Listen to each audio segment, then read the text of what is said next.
Welcome back, let's join to another episode Do for you me. think the others are making good progress? Hope it's all going smoothly. Hi everyone, welcome back to another episode for me on Black Dragon, and I thought I was just going to go here and just get ready here so we can quickly start the quest, but apparently it also starts when you get here, so here we go. Oh, hey look! They made it back as well! Yep, they have. Lama! How did it all go? Good question. All is well, thank you. Nefer and Yehoda had to stay at the curatorium to wrap things up, so they won't be joining us for now. Okay. I ran into Miss Anefa and Miss Aino on the way back. Their work is still in progress, so I suspect they won't be back for a while either. Okay. You seem rather cheerful today, Mr. Flint's. I certainly am. I achieved what I set out to do and came away with more than I bargained for. More than you bargained for? Fighting alone can get quite tedious, but I had the good fortune to run into a pair of brave young warriors. Oh. We meet again. How have Hello, you been? Albedo. Albedo! What are you doing here? It's been too long. I'm guessing you're here to see Farka? That would be a natural assumption to make. It's also the correct one. These two courageously lent me a hand while I was fighting the wild hunt. When they told me they were Sir Varka's colleagues, it all made sense. And given how people of outstanding talent tend to cross paths, it's no wonder you're already acquainted. So, who's your travel buddy, Albedo? Why don't you come and introduce yourself? It's our boy. It's our boy. The dragon boy. A Durin. gentleman of few words, I see. And a rather stern countenance. I presumed you were acquainted with him. Is that not the case? Right, those horns you must be. It's nice to meet you. Again. We've technically met before. Hey, Durin. Wait a sec! You're Mini Durin! It's our boy. That's right. It's me. I'm glad to see you again. By the way, Oh, yeah. he says it's okay if you drop the mini. Yeah, I'm not as mini as I used to be. Yeah. Interesting, isn't it? The first step towards blending into human society appears to be reflecting on whether one's name really reflects who they are. Wow! You look so different! In a good way, of course. It's great to see you looking so healthy. Thank you, Paimon. And although you're as mini as ever, I understand that diminutives don't always convey endearment. I'll be sure to simply call you Paimon as a sign of my great respect for you. Wow! You're such a smooth talker now. Paimon could get used to this. From now on, you may refer to her as your esteemed guide, Paimon. I actually think there's a diminutive is warranted here. Little Paimon is really tiny after all. Personally, I think our little Paimon is the perfect size. When people call her little Paimon, it's just because she's so adorable that they can't help themselves. If that's not a sign of endearment, what is? You're absolutely right, Miss Lauma. My brother still has a long road ahead of him when it comes to understanding human relationships. Anyway, speaking of long journeys, didn't Columbina, leave with you? How come she isn't back yet? She's been catching up with old friends. Wouldn't be surprised if she stopped for a cup of tea or 10 on the way back. Uh-oh. People are talking about me. Hope it's nothing negative. No. Seems like she's in much better spirit after meeting her old colleagues. Judging from your expressions, I'm guessing it all went well? It's getting crowded here. I'll go grab some chairs. No need. This is a job for an alchemist. I'll whip some up momentarily. Thank you for your hospitality, ladies and gentlemen, but I was merely escorting my friends back. I'll be meeting Sandrone shortly, as we still have some things to discuss. It's been a pleasure, everyone. But this is where I'll say goodbye. Oh, We really appreciate your help. thank you for standing by us, but don't you want to take some kind of revenge against Viria and how he slaughtered your, maybe indirect, but also still family? Because you're a descendant of them. Oh, come on. Spare the formalities. I'm just glad I could help out some true friends. I understand. Well, bye for now, Harlequino. Bye for now. She will return. Oh, this place is hopping. It's probably a good thing one of us left. Otherwise, we might not fit all these people in. Are you saying we're about to run out of chairs? As a matter of fact, I am. Come on in and see for yourself. And then G for faded. Who else is here then? Some other people we know? Because this quest has been reuniting us with some friends as well.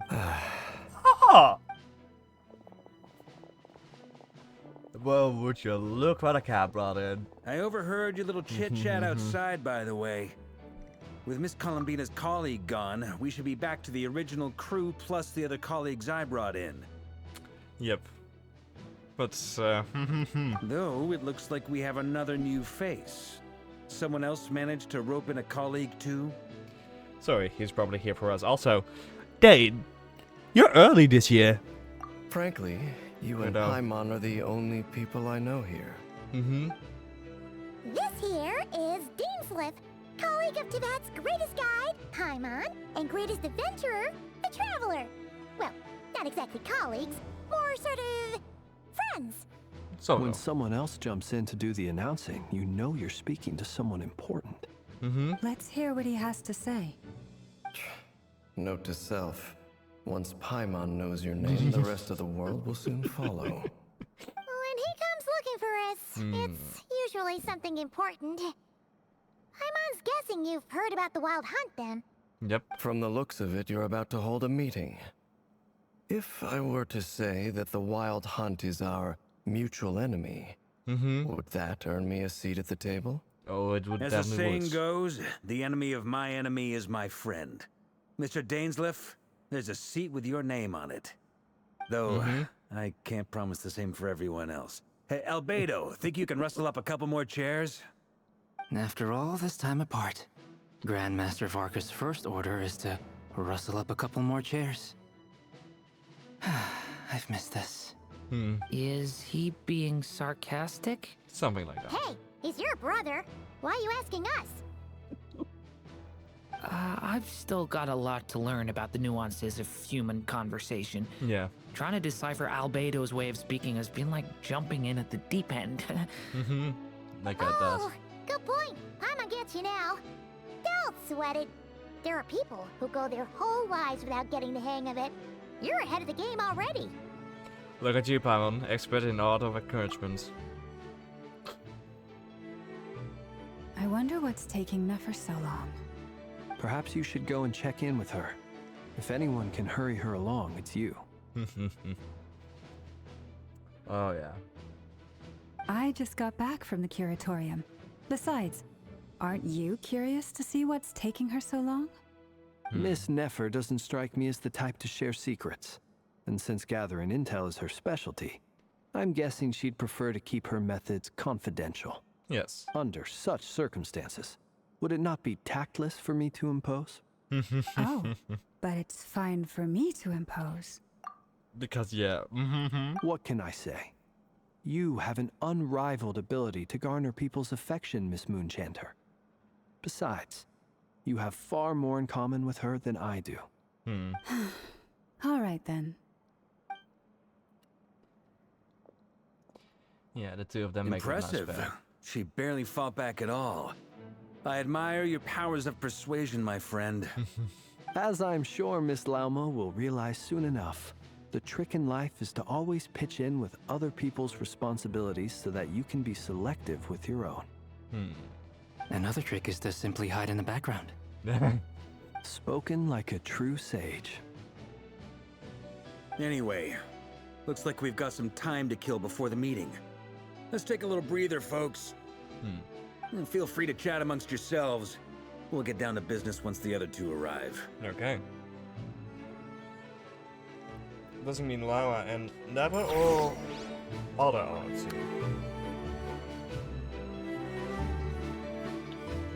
Okay. Let's first have a talk with the dragon, the moon goddess, and the homunculi. You're both awfully quiet. Why don't I start us off with an icebreaker? Much obliged. Have either of you ever had your portrait painted? If not, I'd be glad to help. That sounds like a lovely idea. You know how to paint, then? I dabble occasionally. He's an excellent painter. Tables, chairs, people, dragons, you name it. He'll paint it for you. I'm flattered. If I ever get the chance, I'd like to give it a try myself. That can be I'll bear arranged. that in mind. Anyway, how about you, Durin? What sort of portrait would you prefer? Oh, I'd be fine with anything. Whatever style feels best to you. Very well. Then I'll play it by ear. You can replicate any style I want? I can try. If you show me a sample, I'll do my best to match it. Thank you. In that case, I'll dig up some reference material for you. Oh. Okay, but anyways, paintings are gonna be made. Let's keep Dane for last. Truth be told, I can't remember the last time I was in a meeting with so many people. You're not alone there, my friend.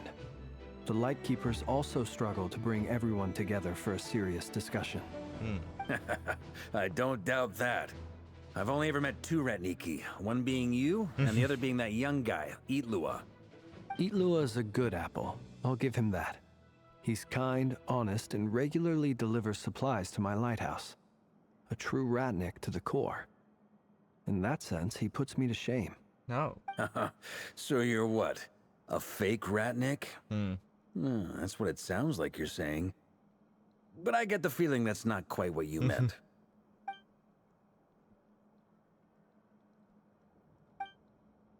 Come on, why the awkward silence?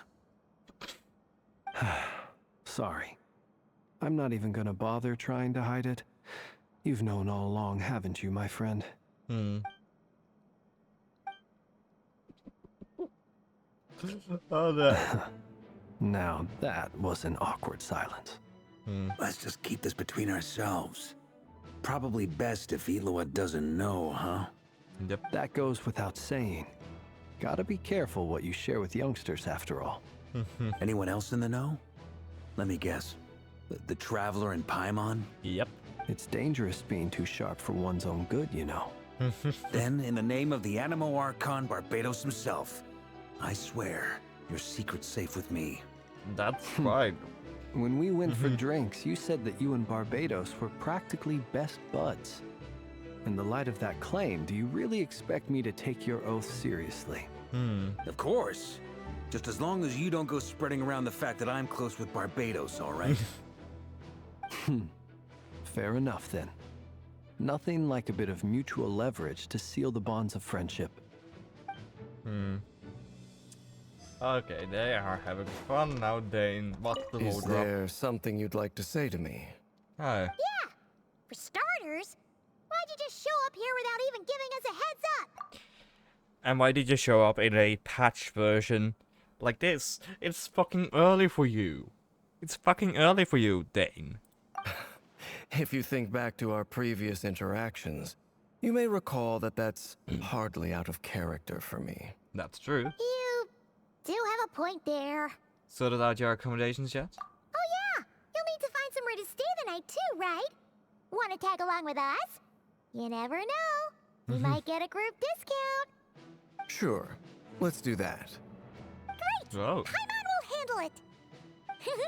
And in return, we can get Dainslift to be our very own personal bodyguard. Paimon, you're thinking out loud again. If that's what you had in mind, you should have said so sooner. I'd be happy to help. Oh. Oh, okay then. Paimon was only kidding, but good to know. Anyway, since we're all here together, we might as well watch each other's backs. That's just what friends do, right? Indeed. Thank you. Okay, not the low drop I expected. No low drop at all, actually. Hey, Never. You're back.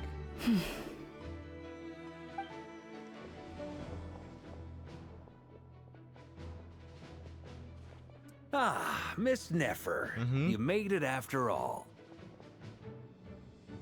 But what about Yehoda? I'm here to give you an update on how things are going on our end. Once this is over, I'll be heading straight back to continue my work. Okay. I left Yehoda back at the curatorium to watch over things while I'm gone. Huh. So much for just this once. Shh! Not so loud! We're on a roll here. What if she remembers and suddenly decides to back out?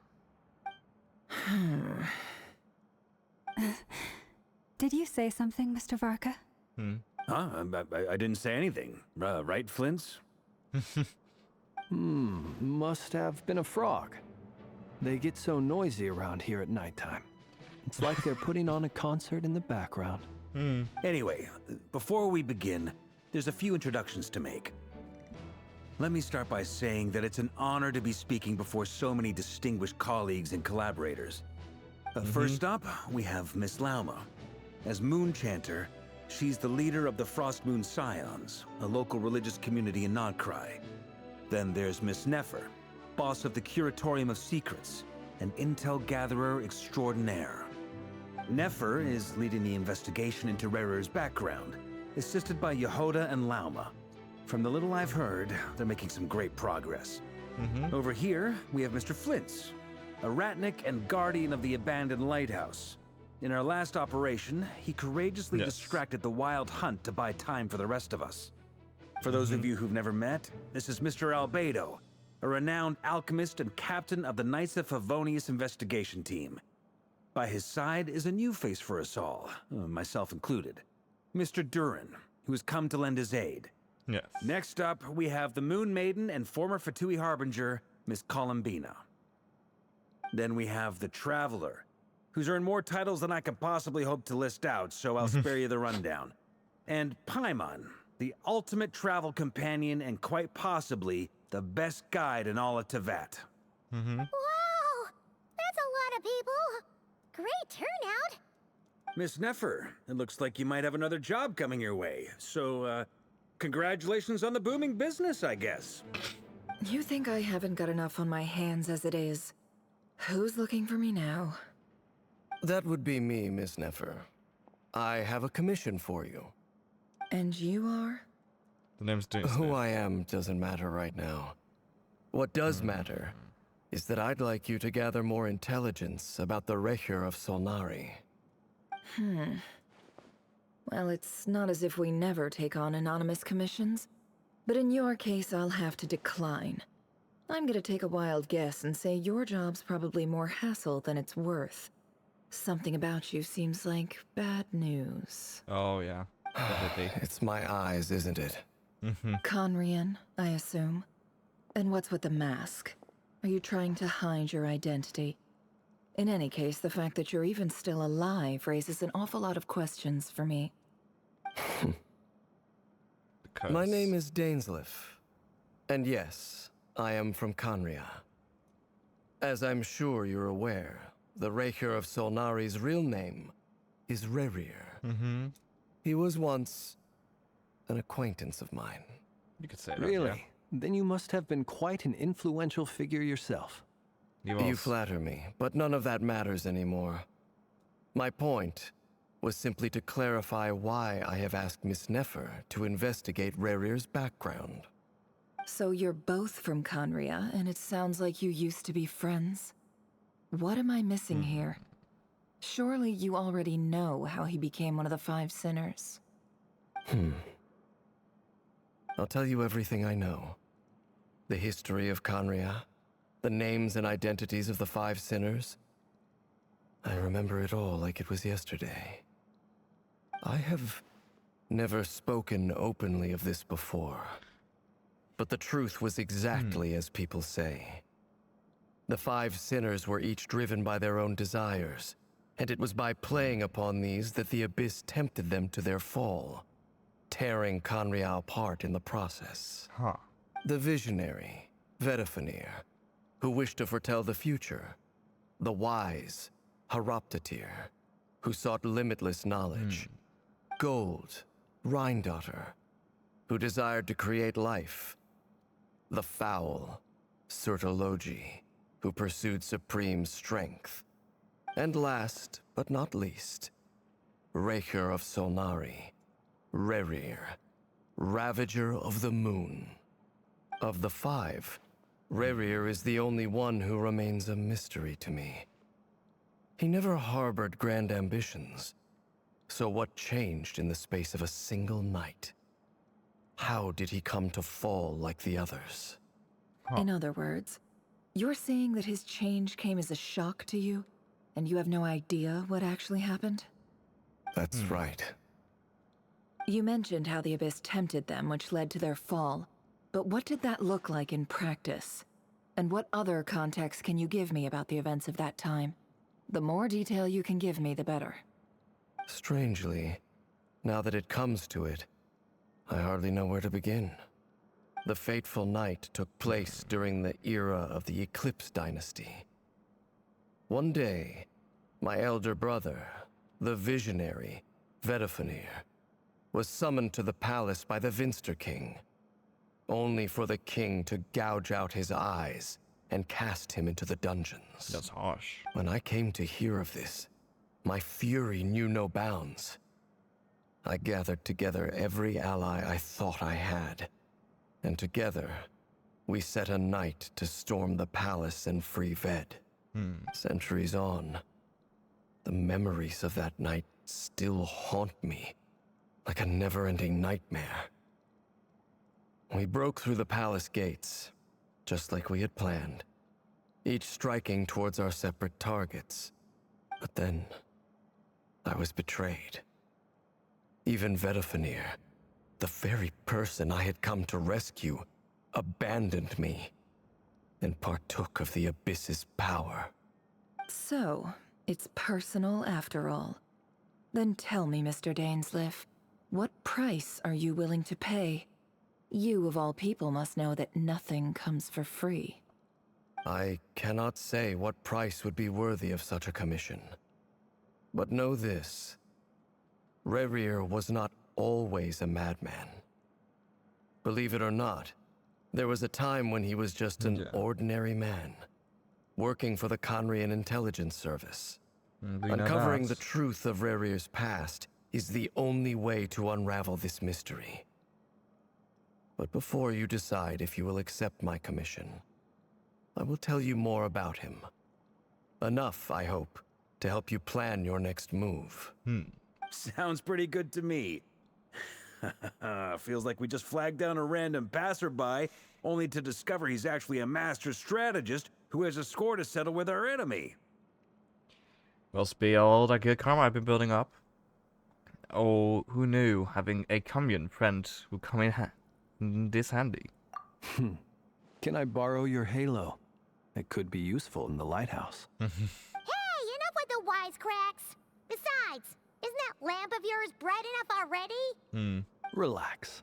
It was meant to be a compliment. If that was a little over the top for your liking, I'll make sure to tone it down next time. I'll give your proposal some serious thought, Mr. Dainsleif. Let's speak in private once the meeting is over. Before that, there's a few things I'd like to share. Traveler voice lines, you recount meeting the Knave and how the iridescent moon mirror was retrieved from the Crimson Moon space. You make it clear that the Knave chose to help you of her own accord, then conclude by reporting how the hearts of the three moons are finally in your hands. Now that we've united the hearts of the three moons, your power should be greatly enhanced. But it seems like that hasn't happened yet. I believe it will take a little longer. You've done so much for me, so I want to be completely honest with you all. Even though I'm doing a lot better now, the truth is, my recovery will likely be an ongoing process. From the moment I was born, my power has been slowly ebbing away. And that is because Teyvat has never accepted me. Even with the moons united as one, it seems my rejection cannot be undone. So far, I have yet to find a solution. It may turn out to be a problem that will plague me until the day I finally leave this place behind. Even so, I will do everything in my power to help you drive out the Ray here of Solnari. As Right. Arlecchino put it, this is not about chasing the spoils of victory. It's just a gesture of heartfelt gratitude. Kutar.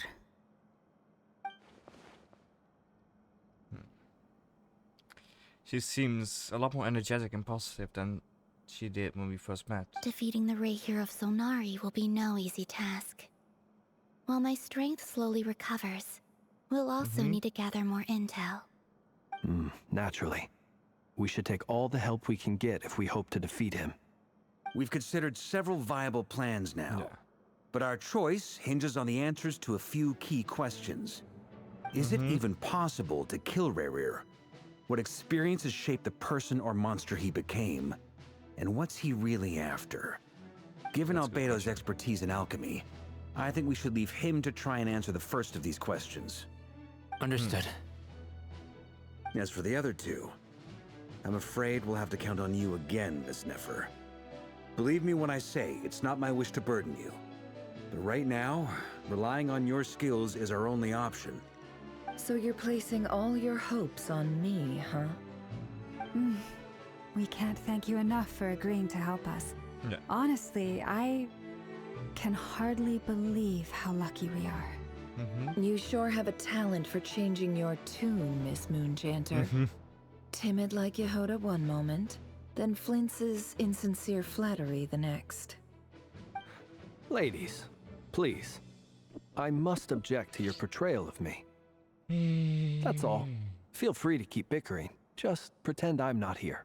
I almost don't want to leave this room. I'm curious to see how this plays out.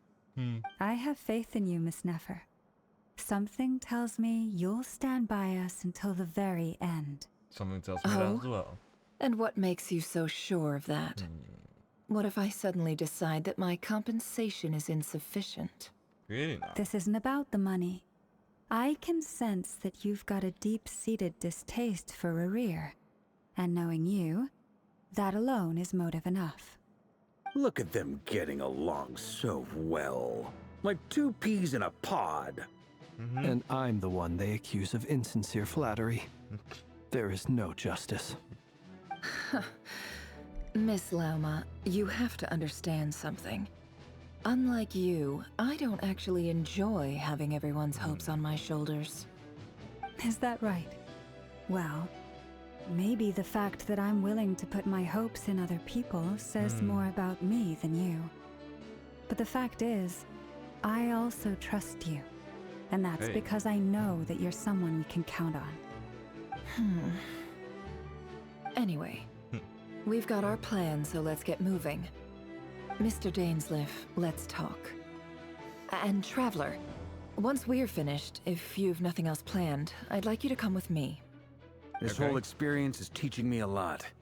For instance, I now know that when other issues come up in the future, I'll have far more luck getting Lauma to convince Miss Nefer than trying to do it myself. Hate to say it, friend, but that's one of the funniest things I've heard in a while. Why? You think I've got it wrong? Quite the opposite. But what makes it so hilarious is how long it's taken you to realize. Devin Dainsliff conversed intently for quite some time. From the gravity of their expressions, you can tell how heavily the next stage of this plan weighs upon them both. After a short chat, Albedo and Doran head off with Farga on what they describe as a simple fighting mission. Lauma steps out for a while, then comes back loaded up with emergency medicine. He tells you that while people rarely expect to get hurt, it's her duty to be ready when they do. You and Paimon wait patiently for Nefer, content to see how well everyone is working together. Once Nefer is finished, you follow her and Lauma back to the curatorium.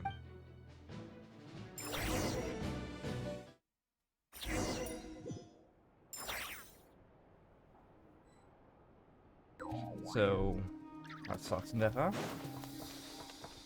In open door, secret back rooms here. Hey. Thank you for waiting. That's okay. We actually used the time to help Dainsliff get a room at the hotel. Yeah. That's very considerate of you.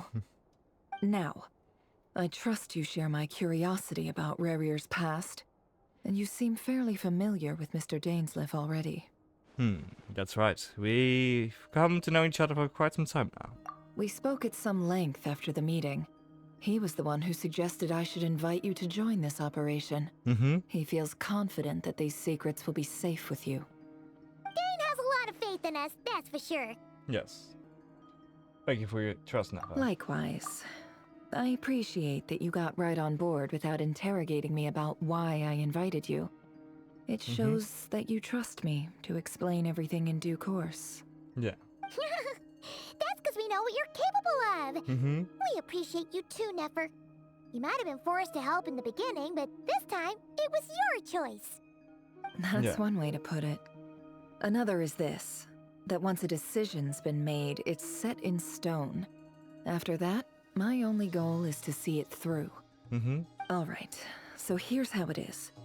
I'm going to access Rarier's thoughts again using my confidential method.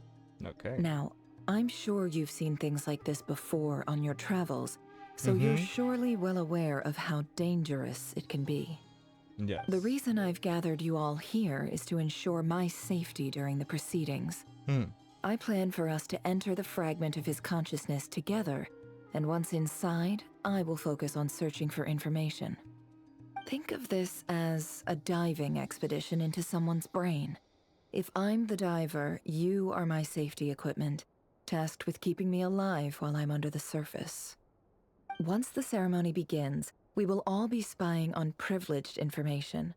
But in the interests of safety, you must remain absolutely silent at all times. We will discuss our observations after the ceremony has concluded. Lastly, any individuals of a weaker constitution are advised not to partake in the ceremony. In any case, Paimon has her own job to do, which requires staying in the room but not joining the ceremony. Yeah. They have conspicuously left out the details of her confidential methods. I guess her brain diving techniques are a trade secret. Well, good luck, everyone. Sounds like all Paimon can do is cross her fingers and root for you guys. Yep. That seems to be it. There's a little more to it than that. I was being serious when I said you have a job to do. While the rest of us are inside Rarier's mind, it's imperative that we have a team member on the outside. Okay. In the event that something goes wrong, you will be our first responder. I don't anticipate any issues, but the extra level of safety will be greatly appreciated. We will not be best I to keep second alone that. This on the is a outside? dangerous operation here, and you're our whole rescue team. That's pretty much the most important job in the crew.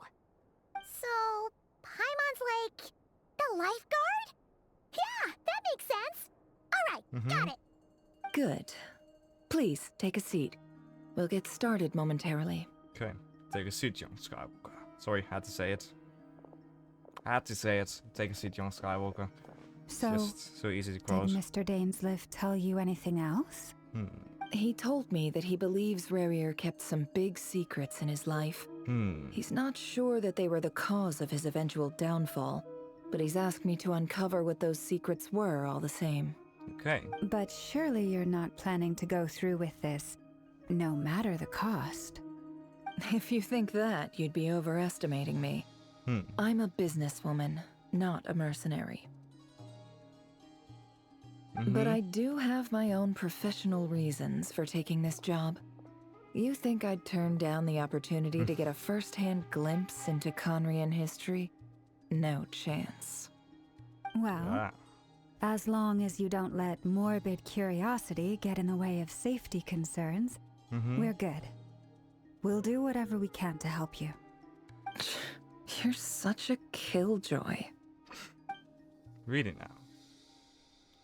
She's got the incense candles, almost feels like a summoning ritual.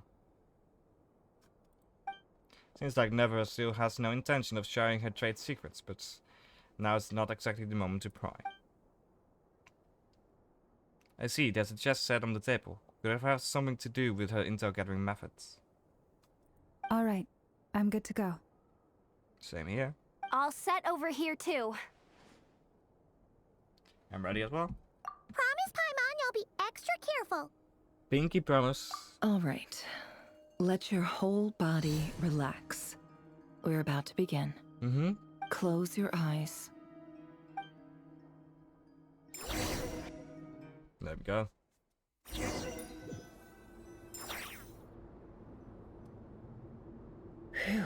Mm-hmm. Could this be his office? Good. Pretty standard setup. Bookshelves, paperwork, files. According to Dainsliff, Rarier used to be an intelligence operative. Chances are there's plenty of top secret intel stashed away in this room. Mm-hmm. Is this where you keep your secrets, Rarier? Can't say I'm not looking forward to this. Okay. That's some angle. Okay, yeah. Sit.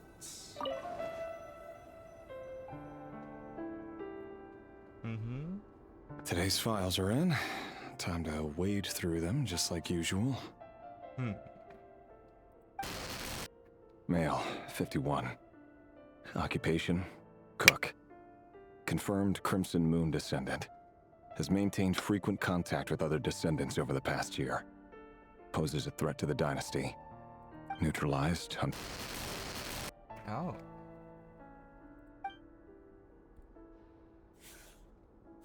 This one should be archived under purged targets. Okay.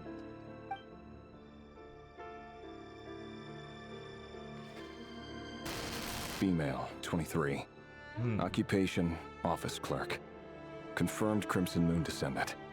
Has maintained frequent contact with other descendants over the past year. Poses a threat to the dynasty. Neutralized.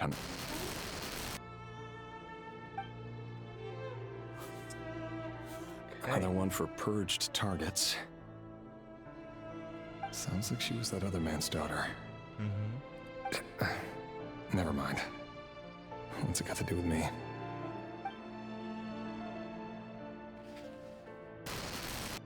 Male, 40. Occupation, teacher.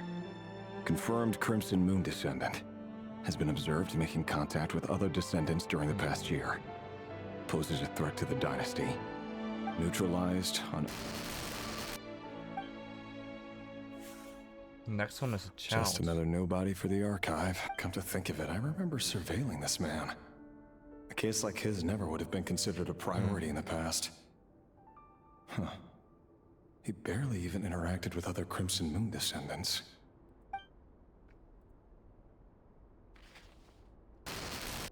Female, 16. Occupation, none. Oh. Orphan and confirmed Crimson Moon descendant. Has been observed making contact with other descendants during the past year. Poses a threat to the dynasty. Neutralized on... Filed. I have no recollection of this girl. None whatsoever. She doesn't seem to be anyone important, but then again, how many of them really are? Not a girl. Female, 13. Occupation, none.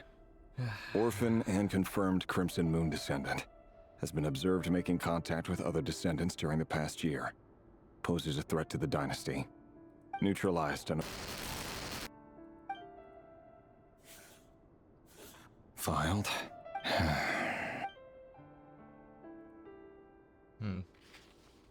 I get how this... Male, 11. Occupation, none. Orphan and confirmed Crimson Moon descendant. Has not been observed making any contact with other descendants during the past year. Poses a threat to the dynasty. Neutralized on...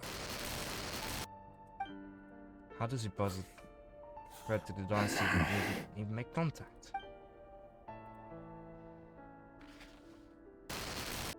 Male, 6. Occupation, none. Orphan and confirmed Crimson Moon descendant. Poses a threat to the dynasty. They keep getting younger. This one doesn't even say secure. It's funny, isn't it? Your job is becoming both harder and easier at the same time, depending on how you look at it. Sooner or later, the Crimson Moon descendants will be completely wiped out.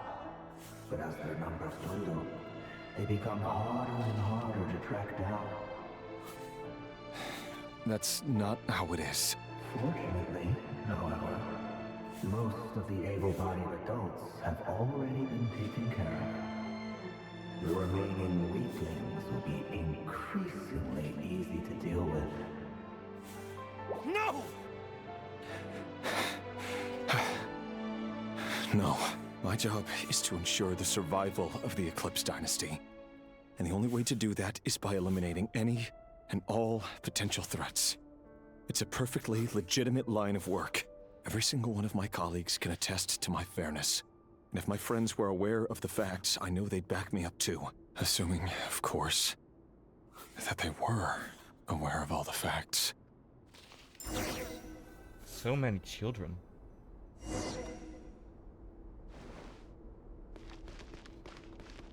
So many children. And for what? Just because they happen to be related to people?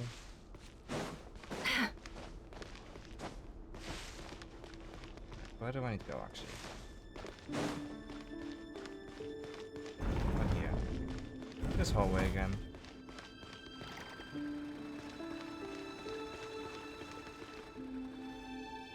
Mr. Vedelfnir?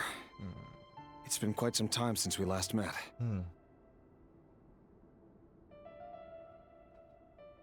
Revier, I trust you're here because you have something important to discuss. Straight to the point. Forgive me. I wasn't tuning out, it's just, I noticed you didn't even phrase that as a question. As if you knew I was coming. Tell me.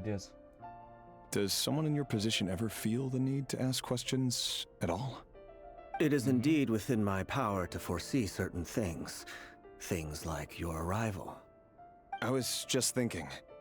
It won't be long before I'll be inviting both you and Dane to my wedding. That isn't a lie, but nor is it a fact as such.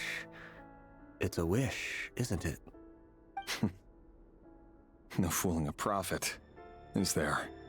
Ever since that day we met for drinks, I knew it was only a matter of time before you came looking for me. Does it feel good? Knowing how the future will unfold. I'm afraid the notions of good and bad fail to capture the complexity of what such a power entails. Once you've seen what will come to pass, it can be all too easy to succumb to fear and melancholy. Unless, of course, you learn to abandon these feelings.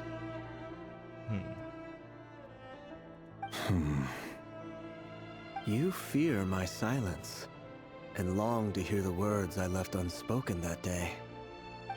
That's right. You must have noticed my reluctance to broach the subject. And the reason is simple. Because the truth could never have lived up to your hopes. For both our sakes, such words are better left unsaid. The burden of prophecy was never meant for your shoulders. So who exactly do you deem worthy to hear your prophecies? None but our exalted king? Or rather, our king as he once was. You're closer to his majesty than I am. You must know better than anyone how much he's changed. You say that as though it is to my benefit. Yet precisely because of that, I dare not speak rashly. A king can turn out to be the most virtuous of rulers, or a tyrant more terrible than the most vicious of dragons. You are so wise and far-sighted, yet still you would have me live in fear of the unknown? You make a fair point. Especially given my silence alone was all it took to send you spiraling downwards. Very well then. Let me offer you some advice. And I say this not as a prophet or a visionary, but simply as the brother of your friend. For many reasons, there is very little chance of your marriage ending in happiness. If happiness is what you seek, you should find another fiancé.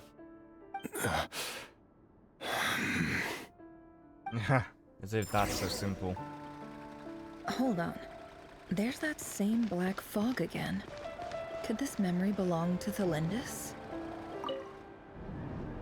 Again, my theory. Wait. Part of Lindis. Hear me out. This time we finally got a clear look at his face and learned his true identity. Okay, back here. But again, my theory is that part of the bit that we're using here of really has also a bit of Lindis in there. His name is Rayrir, and he claims to be one of the king's guards. Mm-hmm. What did you say? A cruel irony, isn't it? The man you're set to marry leads a double life as a brutal executioner. Why are you telling me all of this now? Simple. It's because I want you to kill him.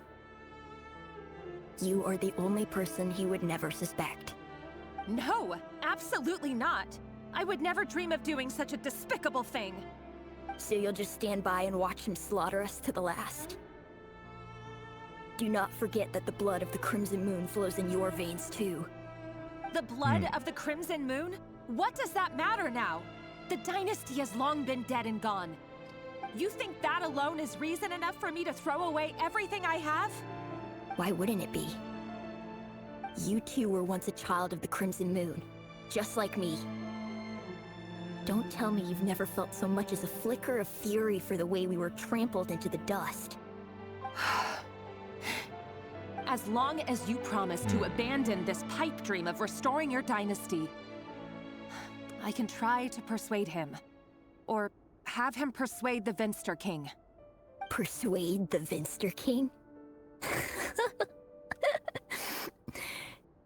Do you even know why he's so obsessed with hunting us down? Why he keeps trying to force us to hand over our secrets? Over and over again? Or why we refuse to give up on restoring the dynasty? The Vinster King. A blind fool. His eyes clouded by powers from beyond this world. A petty little man with a miser's heart. And he dares to sit upon the throne? Mark my words. Sooner or later, Conria will fall. And it will be his doing.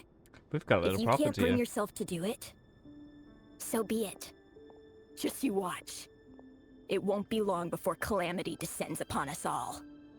The Rayrir of Solnari. That really is quite a secret you've been keeping from me, Rayrir. But who am I to talk? Am I really any better? I've kept my own past a secret this whole time too. Love should be built on honesty. But ours was born from lies. And yet,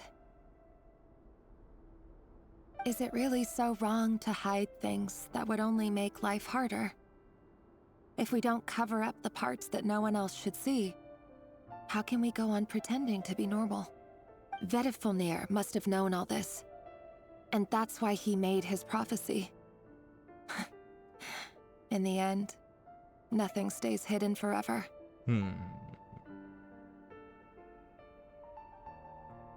But I won't just sit by and watch this disaster unfold. I'll do everything in my power to protect what I cannot afford to lose, no matter who I have to face. Okay. Return to the office. Huh? Was that Rayrir who just walked past the window?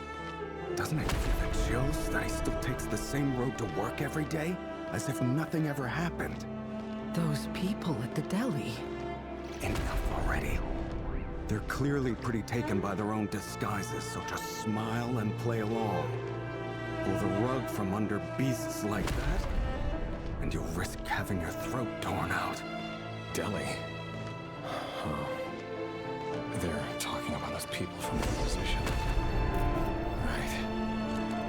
I'd almost forgotten they used to run a deli. People of no consequence always vanish so easily. And no one even remembers them.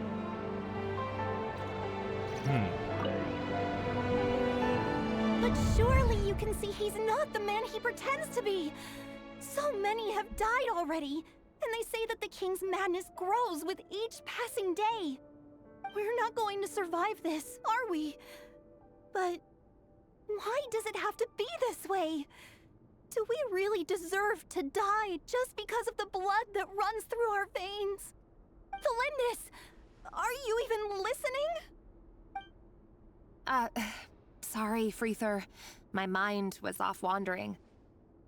I heard you, though. You're talking about what Rerir said. He's just following the king's orders. He's a secret agent, and it's his job to hunt down rebels and dissidents. By the time you first met him, he'd already taken lives. Maybe he was using you from the very beginning. No. Rerir has no idea I have anything to do with the Crimson Moon. My family are only distant relatives of the main lineage, and besides, my eyes are perfectly ordinary. Truth be told, apart from my teacher, pretty much no one knows I have any connection to any of it. It's been a long time since my family severed ties. But as Orlog said, who could possibly talk sense into that raving lunatic of a king? No one. I'll work something out. Trust me, I'm with you all. But for now, you need to keep yourselves hidden. Don't let anyone find you, anyone at all. Don't forget that Rerir is an Eclipse operative. You need to be extra careful when he's around. And when I am too. For now, don't come looking for me. And if anything happens to me, just act like we've never met. If even you can't escape this, what hope do the rest of us have? But after all this time together, surely he wouldn't lay a hand on you. I won't speak in his defense, nor can I give you a clear answer to that question. But I'll do everything I can to put an end to this. Here, hold on to this. If an opportunity to escape presents itself, take it. You'll be glad you took some spare change. You call that change? But what about you? I've got a job, and there's still money coming in. But you can't go anywhere right now. Please think about yourself for once.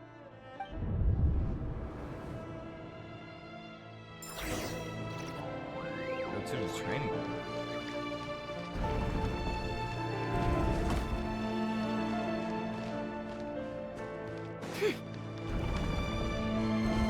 Another day, another round of assassination training.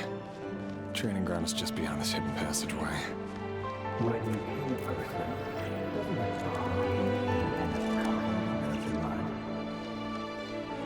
Why would it? Aren't we all just walking blood bags? But not everyone is accustomed to hunting down others like prey. You've been a hunter for so long now, you seem to have forgotten that most people don't just go around killing one another. Leave me alone. We can try. Make sure you have a firm grip on the handle. And choose your ammo well. Keep your movements light and brisk. And the prey won't sense a thing. I'll bet no one's ever tried to cross your head. I work clean. No traces.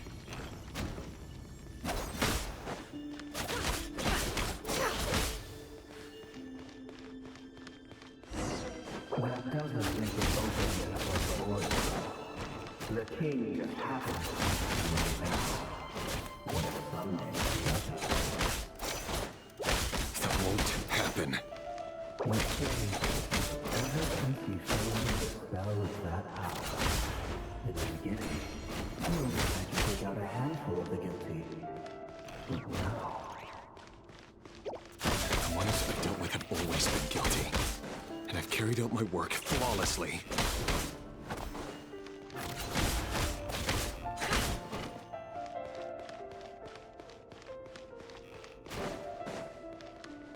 Can't hide the truth.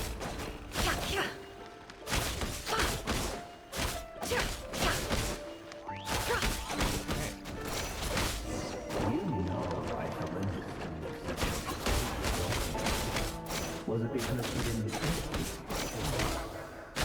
Something else.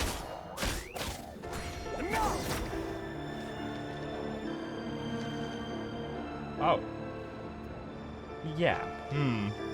That's some nice imagery. Valindis, do you still remember Orlog? Orlog. The boy who was pretending to sell flowers. You spoke for quite a while, didn't you? Yes, we did. What about him? He was arrested 2 days ago. Chances are he's already dead. He... I just don't get it! After everything he's done, why do you still stand by him? Or does it mean nothing to you that people keep dying? No, that's not... Just hear me out. I need to go now, Valindis. They're looking for us. You take care too. If you ever need a place to hide, come find us.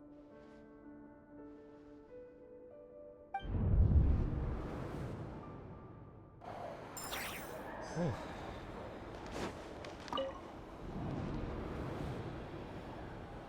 Author Thelindis. Over the course of this week, the research object was subjected to interference for a total of 47 hours for experimental purposes. The results are as follows. All subjects of observation that were sent inside have now... The situation within is proving more problematic than anticipated. No progress whatsoever. What now? Won't you give me even a glimmer of hope? Things are getting worse by the day. I have to find a way or we'll all be in danger.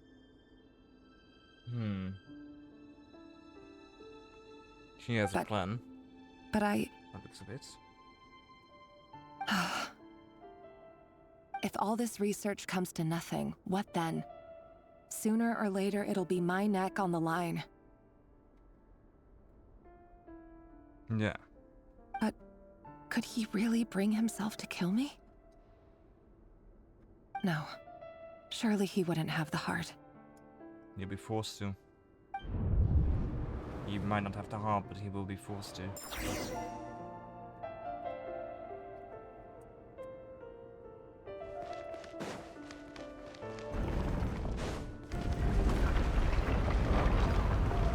Why won't you just let us go? We don't even know each other. All we want is to live ordinary, peaceful lives. You want to live?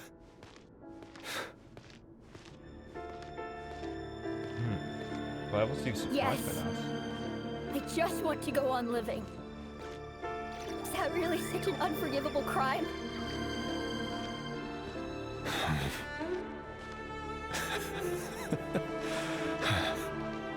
You want to go on living.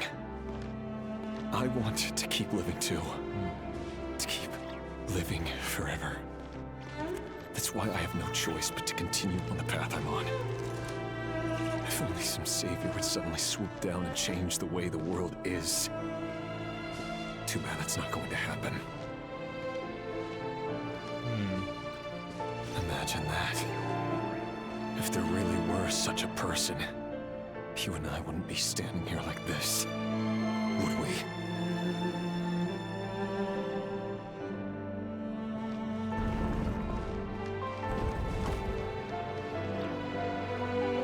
Today's files are in.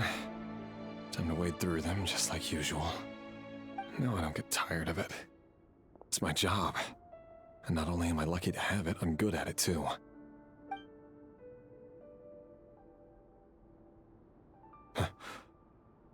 Wait.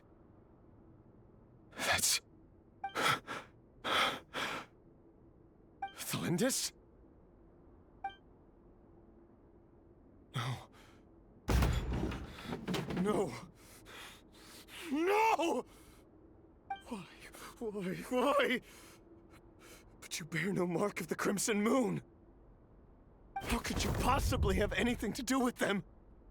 It cannot be! A diluted bloodline. Carefully concealed. I see it now. You've been living in the shadows just like me. What a fool I've been. Numbing myself with talk of justice. Even imagining my friends would back me up. But in the end,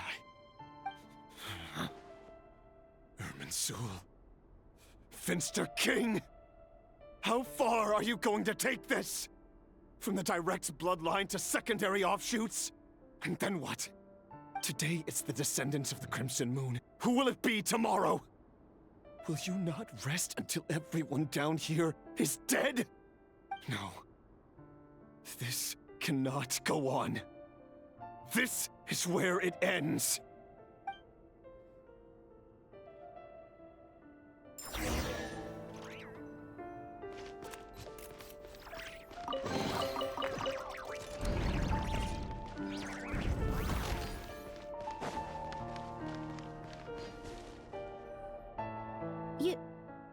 You're really letting me go?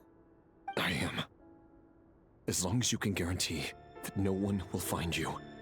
Don't worry, I'll be extra careful. No one will know I was here. But what about you? Me? If you let me go, you won't be able to complete your mission, will you?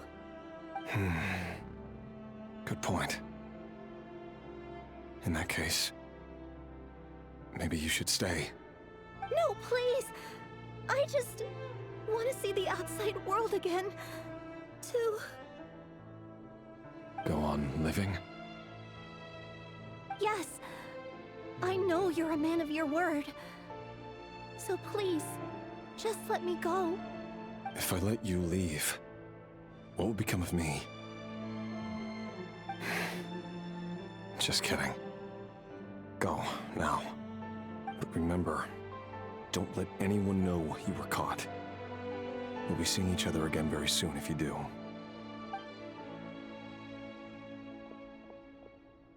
Even shadows in the dark must live by a code. But you can't save everyone. You've been whispering in my ear for days now, Vedavulnir. What are you trying to do? Break me down? Of course I it's only him. say this because you long for an answer to your problems. Let her go, Rerir, or you risk losing everything. I will not abandon Thelindis. Then you'll need a little more vigilance and a lot more power. The world is changing, Rerir. Keep your eyes peeled for your moment of opportunity. That voice used to be so unclear. But now I know exactly whose it is. It's Vedavulnir. He won't tell me how to actually resolve any of this, but he keeps trying to manipulate me like a puppet. What's his game here? Tell me then. What will this moment of opportunity look like? And no answer. He's like a ghost. Always disturbing me when I'm on edge, but never answering when I need him most.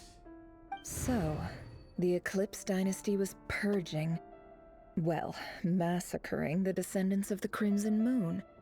And it seems like it was all connected to the Vinster King's research.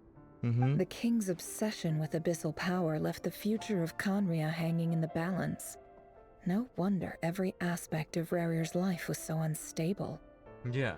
And it looks like this Thelindis, Rerir's would-be fiancée, herself belonged to a sub-branch of the Crimson Moon Dynasty's descendants. It almost defies belief that a couple like them could hide the truth from each other for so long.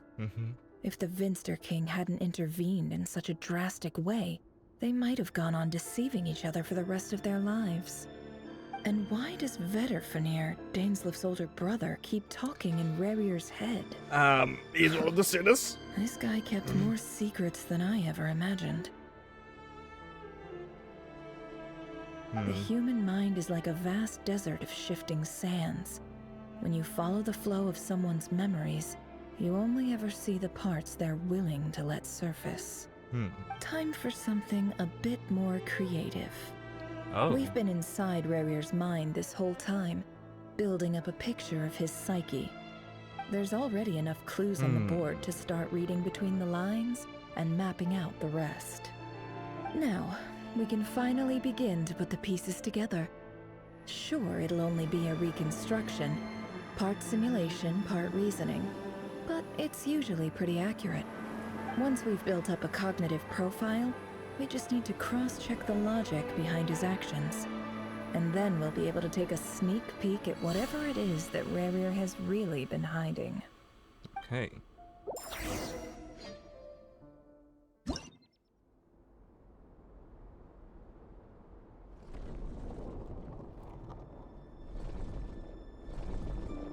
Oh, that's a cool piece. I like the design. Are you there? Moving pieces consumes action points. When all your action points are used up, you'll be returned to the previous save point. And a piece moves to a square with the marking. This marking you gain the corresponding number of action points. The square will also become the latest save point. Okay. I see. 1, 2, 3.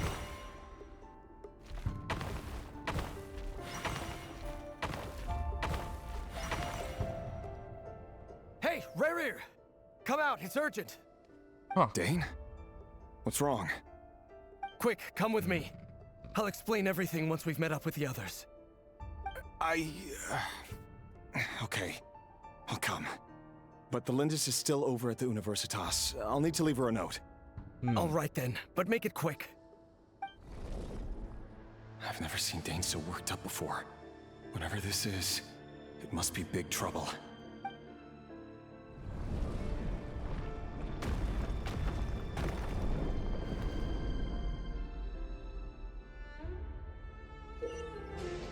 Make use of movement squares to move pieces in marked directions. Move. Okay.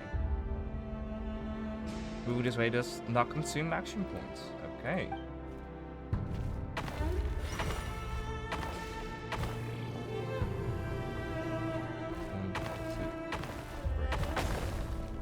Oh.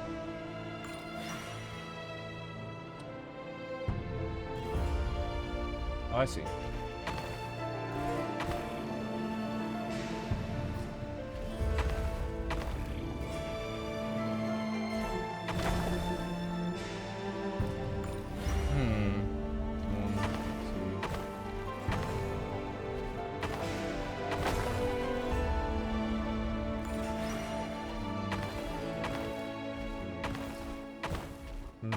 Doesn't work. So it's definitely like this. Oh, I see. Then we go back to here, to front. Yeah, there we go.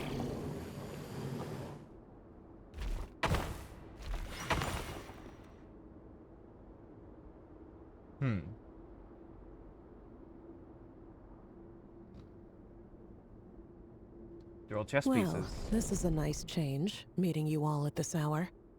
When men and women of ambition can speak face to face in broad daylight, I say that's a big step forward for our dear Conria. Hello, Rhino. Don't be ridiculous. We do not fear the day. Why would we seek refuge in the night? You might ask your blade that same question. I'm told it prefers the cover of darkness. The word on the street is that Sertologi only strikes when he has an unfair advantage. But that is patently false. I see you're missing an arm and a leg. Surely only a fair fight could explain that. If this is your way of offering me replacement limbs, believe me, I'll take them. Oh, we can certainly discuss that. With bioalchemy, anything is possible. Assuming I have your full support in my research. Lunatic.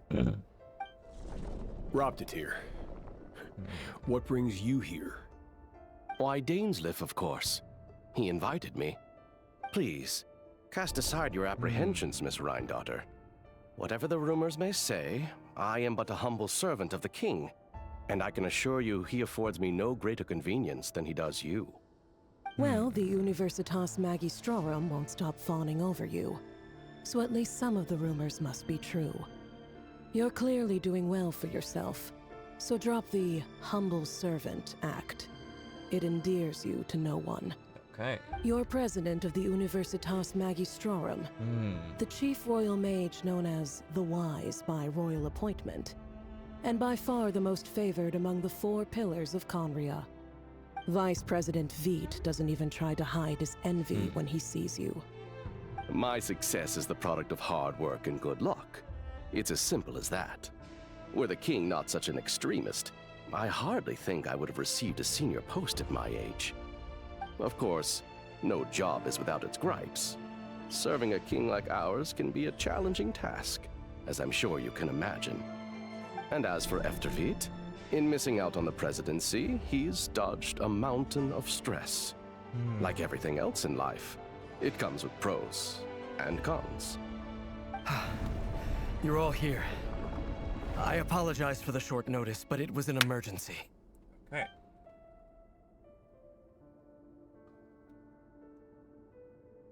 You must be Rerir. Mr. Sertologi. Yes, I handled your case file during your sentencing. Nothing personal, of course. I'm pleasantly surprised that you remember me. You're clearly a person of substance if you've been invited here. But Dainsleif, you'd better have a very good reason for convening this little gathering. It's my brother, Vedofenir. After he spoke at the court this morning, the king was so infuriated by his words that he had him blinded in both eyes and thrown in prison. Vedofenir in prison? Strange. I thought the king trusted him and Horoptatyr more than anyone else in the world. Does this mean the king's circle of trust just got even smaller? It has nothing to do with trust. It's about what the king wants, which is as clear as day to anyone paying attention. I simply appease him, because it's in the best interests of the Universitas Magistrorum. And also because you're slimy. Vedofenir, perhaps less so. But still, a visionless visionary? It rather inclines me to think that qualifications are not what get you ahead in Conria. Yeah. Do you honestly think this is an important discussion to be having right now? Dane, what are you planning to do? Rescue Vedofenir, I assume. Correct. It will mean storming the palace by force. Tonight. I need all of you on my side. That's far too dangerous. And don't forget, Dainsleif, you're captain of the Royal Guard. You swore an oath to the throne. You've been planning this for a while, haven't you? I have no desire to commit treason. But whatever critique the king may have of Vedofenir, disfiguring your most loyal subject for putting the best interests of his court and nation first, this is not the conduct of a wise ruler.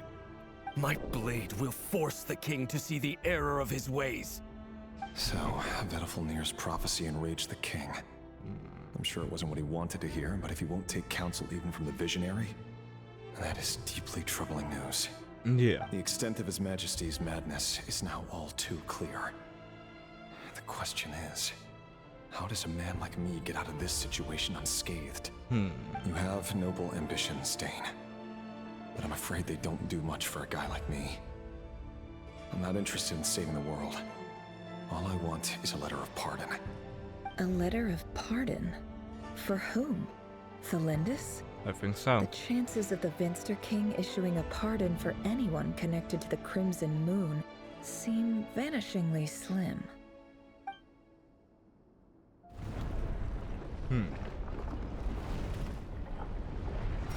Okay. This black fog over the board must have some connection to Thelindis. But why is it taking this form? Does it have something to do with Rerir's past? Another mystery I'll need to unravel.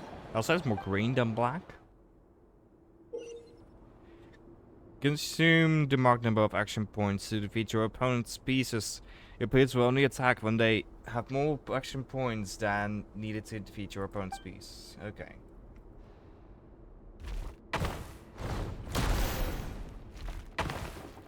Good.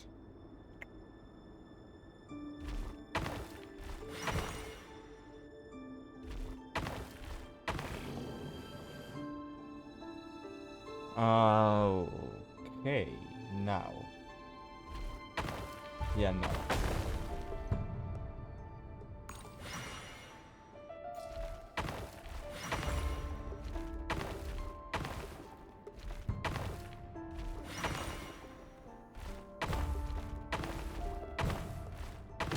Okay, no.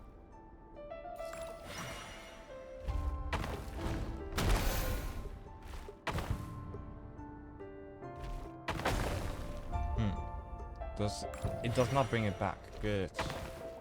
That's what I was wondering. Okay.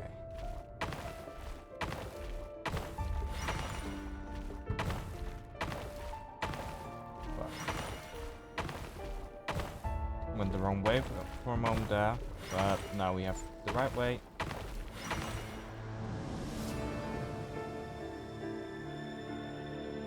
Author Thelindis. Over the course of this week, the research object was subjected to interference for a total of 60 hours for experimental purposes. The results are as follows. Research dating back to the Crimson Moon Dynasty has established 2 points regarding moon marrow. Firstly, its origins have something to do with a god's power. Secondly, it serves as a portal to an as-yet indeterminate location. Moon marrow can thus be defined as a spatial gateway.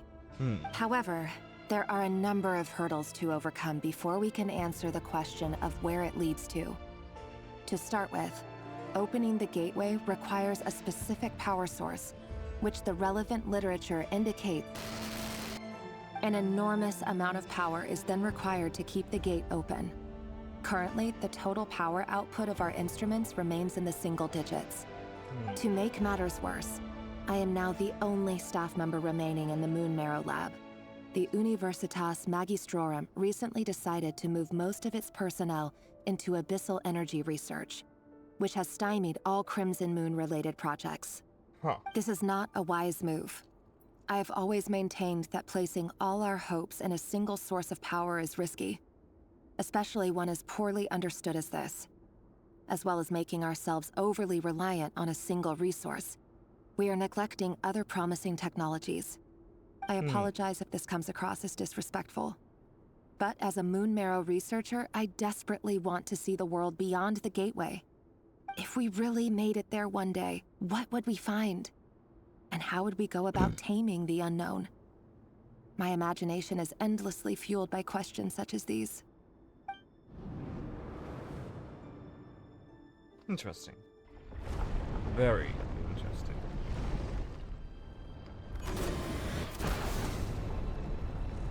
Okay, we got another one to go to. I see.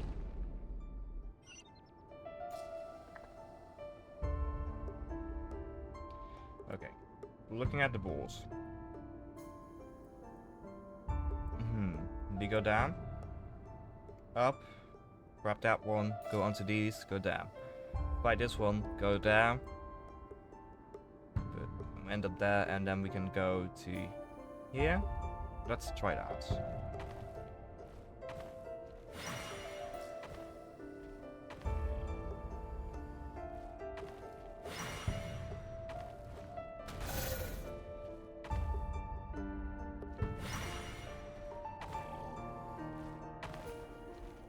No.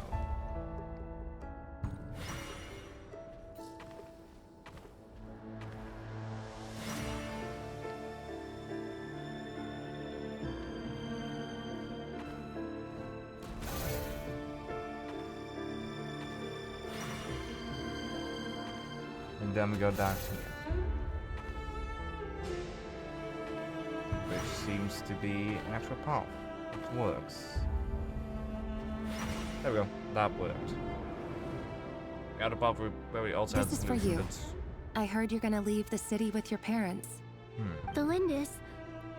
Did you hear about what happened? I've heard nothing. Rerir got back very late last Friday, and he was acting a little unusual, but he slept pretty well, so I'm guessing whatever he did was a good deed. That it was. You never Probably. saw him, and I don't know what he did. And this conversation never happened. You understand? What if he finds out that you pried into his secrets? Don't be silly. I don't know what secrets he does or doesn't have. All I know is he's just a normal guy who happens to run some errands for the king. Are you scared of him? I don't know. The Rerir I know doesn't match the person you all describe. Logically, I should be scared of him. And yet, I don't want to lose him. But enough about that. You should get going, and be careful with the package I gave you. Keep it secret. Keep it safe. What's in it? A piece of the moon. All you need to know is that as long as you keep it safe, then in the future, everyone will be able to see a red moon. A red moon? You mean our moon? That's right. Our moon. Promise me you'll look after it. I promise, the Lindis. The Crimson Moon bloodline will never die out. Its light, the color of blood, will become like a fire that flows in our veins, no matter how long it takes.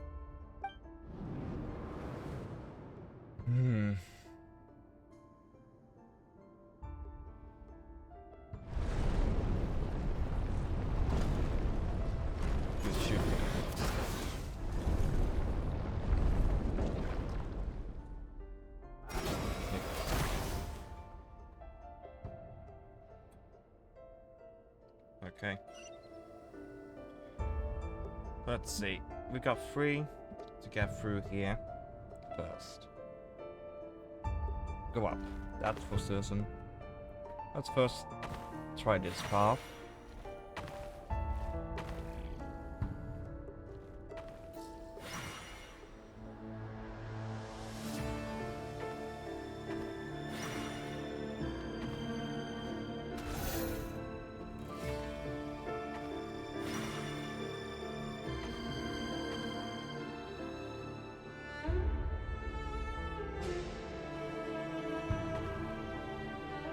That doesn't work.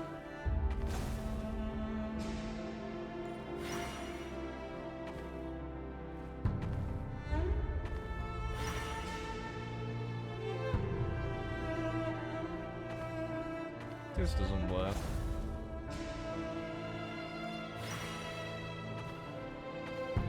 This does.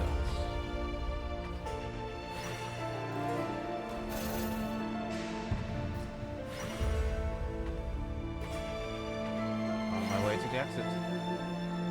Hurry, everyone, and stick to the plan. Sir Dainsleif, what are you? Is this treason? You know what happens to those who betray the throne. Please, don't do this! It is the king himself who has betrayed the throne. He has betrayed all of Conria. If you have any love left for justice in your heart, you should join me. It's showtime. Dane and his group will handle the troops in the palace. Then Hraptatir and Rheindotter will disarm the security measures. My job is to enter the prison and rescue Vedifalnir. Stay safe. Wish me luck. Look after my brother. Draw your blade. It is time for justice to prevail.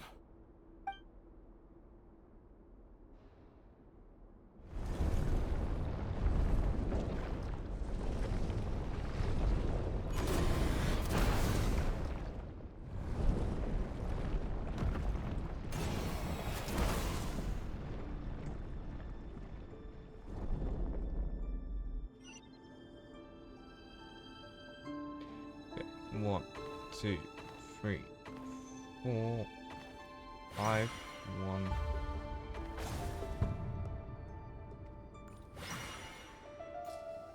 One, 2, 3, 4, 5.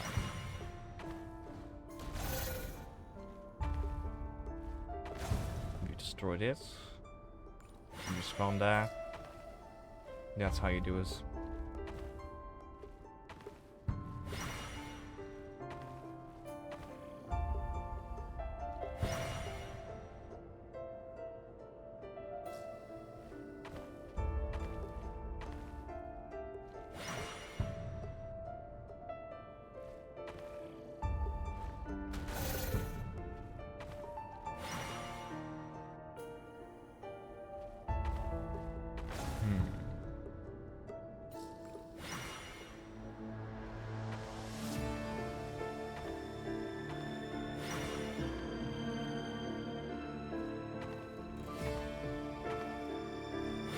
Good, we've gone through the solution.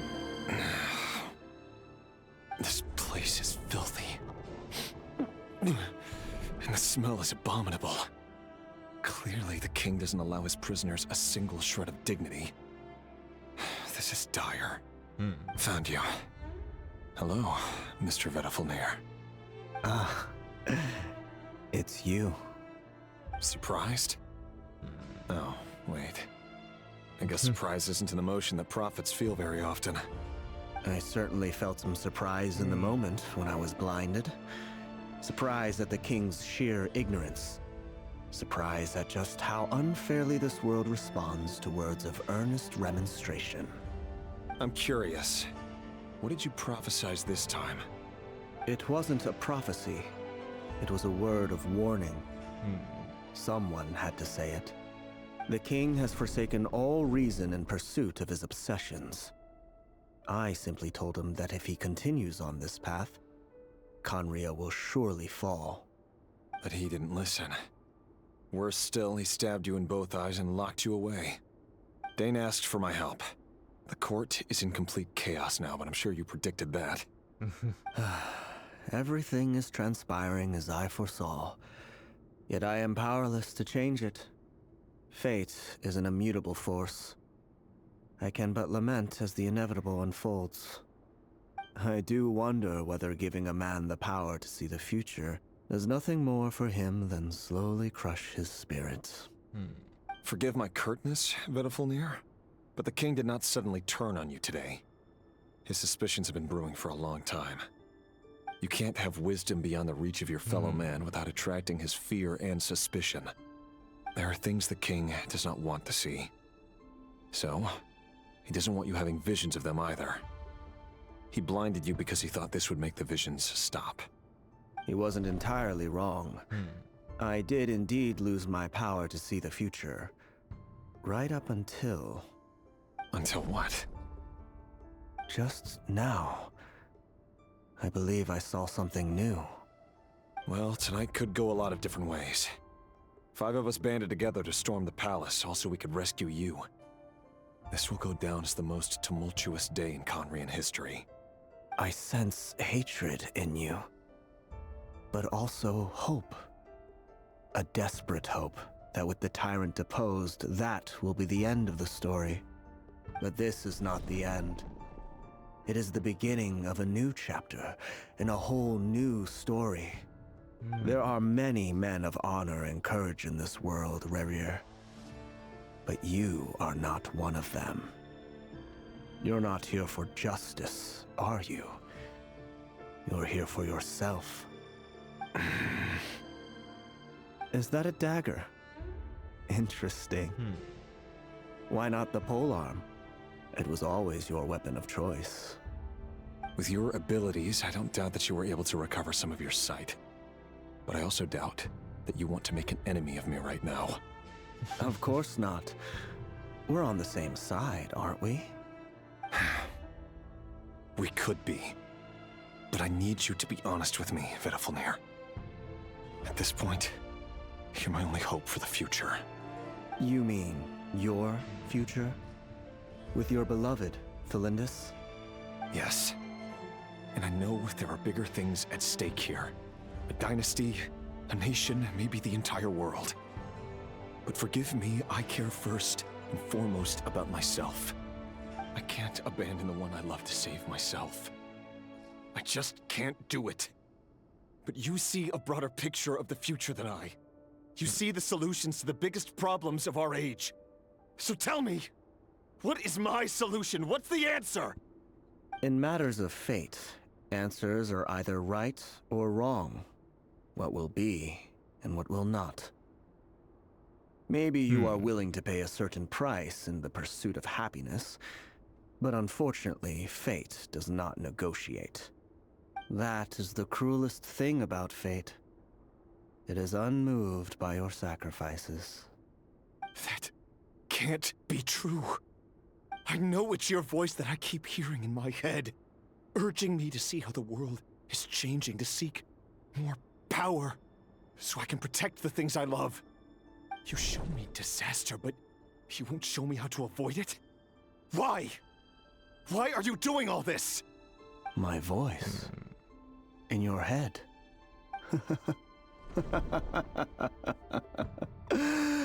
So, you hear it too. The voice that steals your mind, gains your trust, and drives you crazy. It turns out that we are not so different, you and I. Vedifalnir just broke into the strangest smile I've ever seen in my life, as if he'd discovered some monumental secret. But then he suddenly switched to looking extremely weary. Very well then. My advice to you is as follows. You must persevere. Whatever trials and tribulations you may face, be steadfast in the belief that they are your path to the future. For as long as you live, your story with Thelindis shall not come to an end. That is the only chance you have of fighting back against fate. Not so. It is up to you whether you believe my words. Regardless, that is all I will say on the matter. I have no right to intervene any further. I will hold you to your word. Thank you for setting me free. In return, I will tell you one more thing that you cannot afford to ignore. Just then, a strange wave of energy rippled through the city. We had no idea what it could mean. If I were you, I would head to the Universitas Magistrorum. The Universitas? Oh no! I'm sure we'll be seeing each other again very soon, Rerir. Whatever Vedifalnir said, I didn't catch it. I didn't even help him out of the prison. There was no time to lose.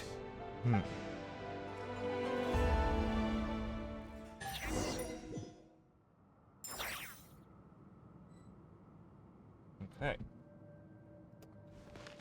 It's becoming quite a long episode, just like the first one of this patch. I am also working on another episode in between here. Monsters? Oh, is it our own team back? Nice. Universitas Magistrorum. Out of my way! The Universitas. That reminds me of a rumor I once heard. Allegedly, the king installed secret mechanisms in the palace and around the city. No one knows where they are or what kind of power they hold. But if they were ever going to activate, it would probably be on a night like tonight. Help! Help! Hold on! Don't let them anywhere near you! Save me! I can't! Ah! That sounded like an explosion. So, the rumor is true? The king really went through with it. Probably. What other means does the king have at his disposal? They must run on power from the Abyss. And given it's a major center of Abyss research, anyone over at the Universitas will be in grave danger. I have to hurry! Yeah. Let's hurry up. Rise with the sun!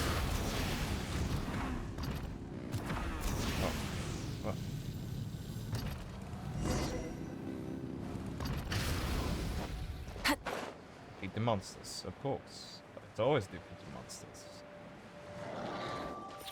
Light it up!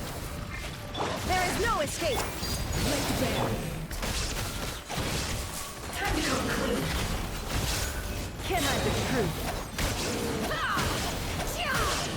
The mystery mystery unravels.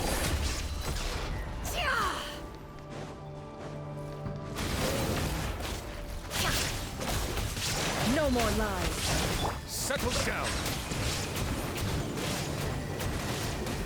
Be sanctified. Shine down! Run flame burns on. Well, I don't usually play with temper cards here.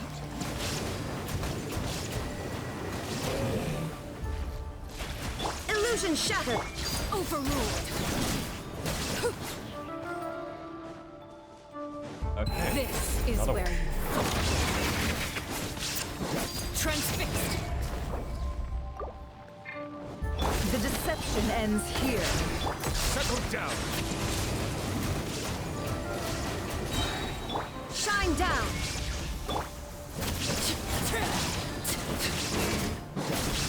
There we go. Almost did. Easy. Not even much of a problem. In the chest.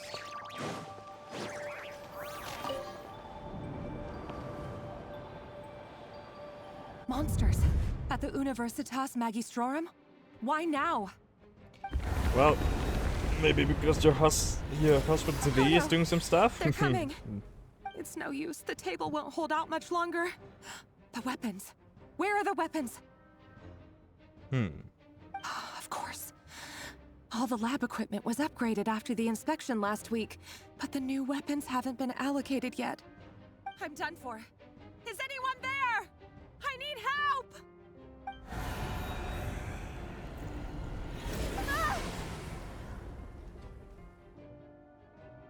We're here. Stay back! Please stay back! Please!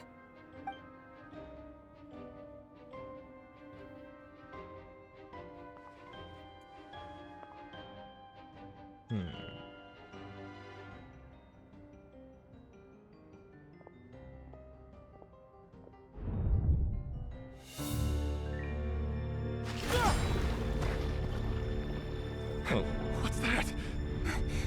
Reverie. So the rumors about your work are true. What? No! Listen, something happened at the palace tonight. We have to leave! You don't need to lie to me anymore. What do you mean? I know why you're worried, and I will respect the decision you've made. But it's okay, because I found a solution. I know how to end all this. You can have it back. The normal life you so desire. But until then, I'm afraid our wedding will have to wait. Celindus? No, don't do it! Celindus! Celindus!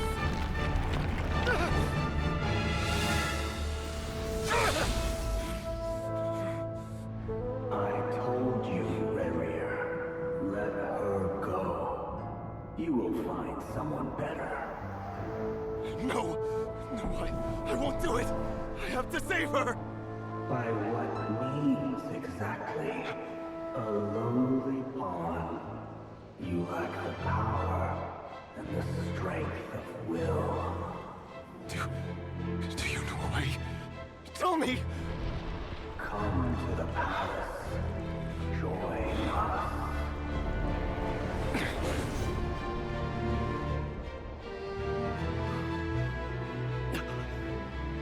Reverie, thank goodness we... Step forth and take your share. You made it. Not you too.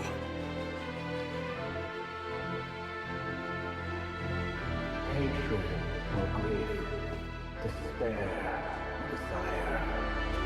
We all have our own.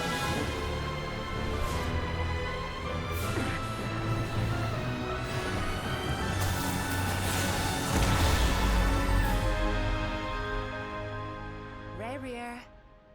Reverie. Celindus? Were you daydreaming?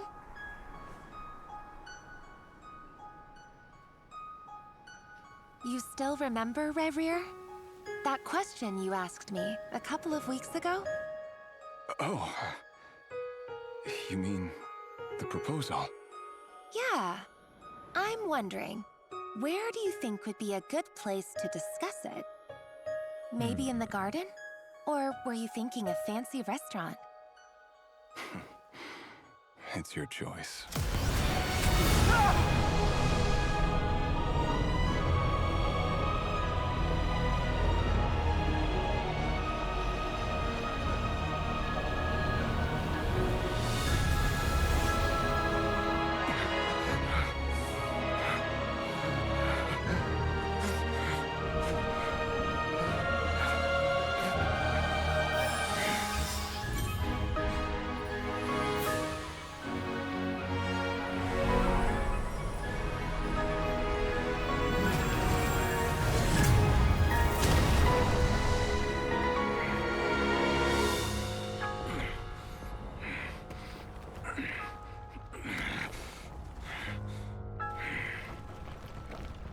I will find you.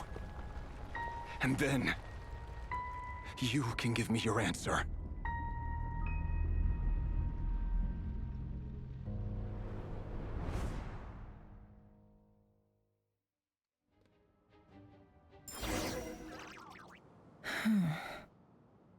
So that's how the Raker of Solnari was born. A monster created by circumstance is a monster all the same. Viewing other people's thoughts for too long can get uncomfortable. Right now, I'm feeling a strong sense of loathing. In a nutshell, the story of Conria is what happens when the truth falls by the wayside. Everyone tells little white lies, and before long, you have a huge pack of lies that destroys everything. Whew. Time to get back. His past is filled with sorrow, but the tale of any fallen civilization is one of endless tragedy. Cruel as it may be, that was Conria's fate. Yeah.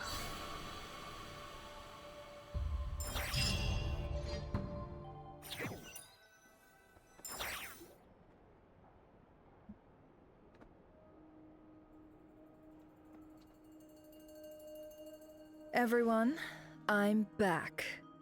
Can I get a standing ovation? Never!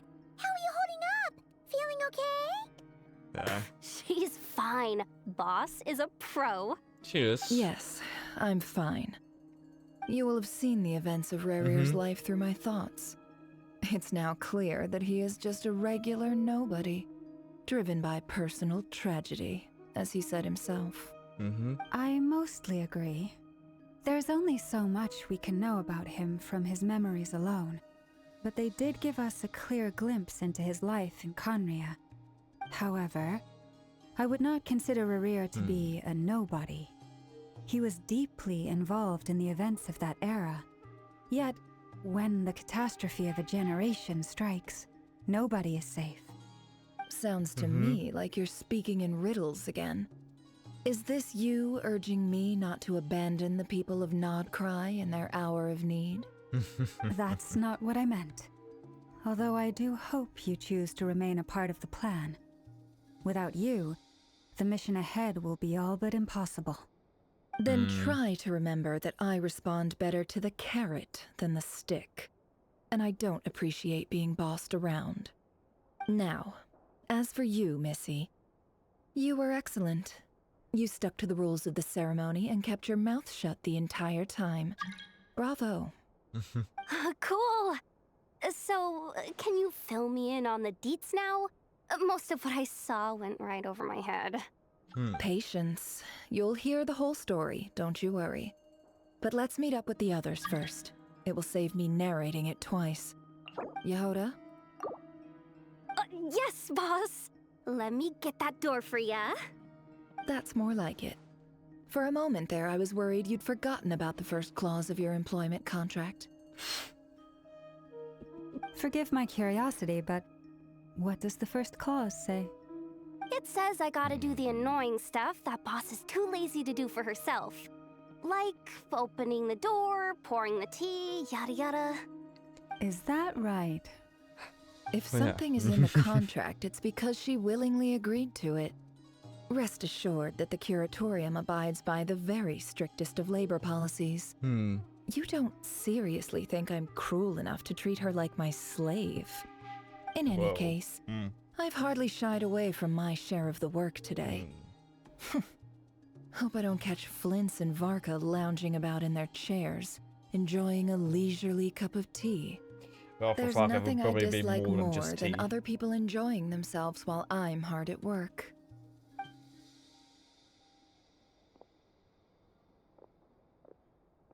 Oh no.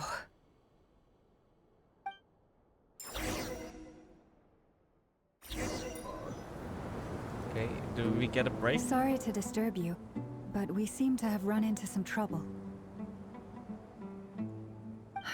Evidently so. Don't worry, I'm not about to leave you to fend for yourselves. I'm not that kind of boss. And it would go against the curatorium's labor policy. I'm sorry? Wait, where the fuck are we? What did you hear me say? I wasn't talking about labor policy. Wait. How long have I been standing here? Not long. You just appeared by the door a moment ago.